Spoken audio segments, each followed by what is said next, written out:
ధనియాలు ఇస్తే లక్ష్మీ కటాక్షం తగ్గిపోతుంది. ఉచితంగా ధనియాలు ఇవ్వకూడదు. అలాగే ఉచితంగా ధనియాలు తీసుకోకూడదు. ఉప్పు కూడా ఉచితంగా ఇవ్వకూడదు. ఎదుటి వాళ్ళకి ఎవరైనా ఆడవాళ్ళు వస్తే వాళ్ళకి ఉప్పు కానీ, దూది కానీ, ఒత్తులు కానీ ఉచితంగా ఇచ్చినట్లయితే లక్ష్మీ కటాక్షం తగ్గిపోతుంది. అలాగే మిరపకాయలు, చింతపండు ఎప్పుడూ కూడా చేతికి ఇవ్వకూడదు. ఎవరైనా అడిగినా కింద పెట్టుకోమని చెప్పి కింద నుంచి వాటిని తీసుకోవాలి.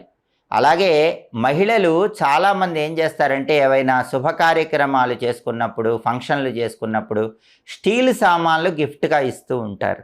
అయితే సాధ్యమైనంత వరకు స్టీలు సామాన్లు ఇవ్వకూడదు. ఎందుకంటే స్టీలు సామాన్ల మీద వాళ్ళ పేర్లు చెక్కించి గిఫ్టులుగా ఇస్తూ ఉంటారు.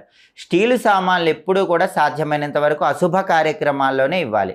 శుభ కార్యక్రమాలప్పుడు సాధ్యమైనంత వరకు స్టీలు సామాన్లు గిఫ్ట్గా ఇవ్వకుండా ఉండటం మంచిది. కాబట్టి మహిళలు తెలిసి కానీ తెలియక కానీ ఈ తప్పులు చేయకుండా ఉన్నట్లయితే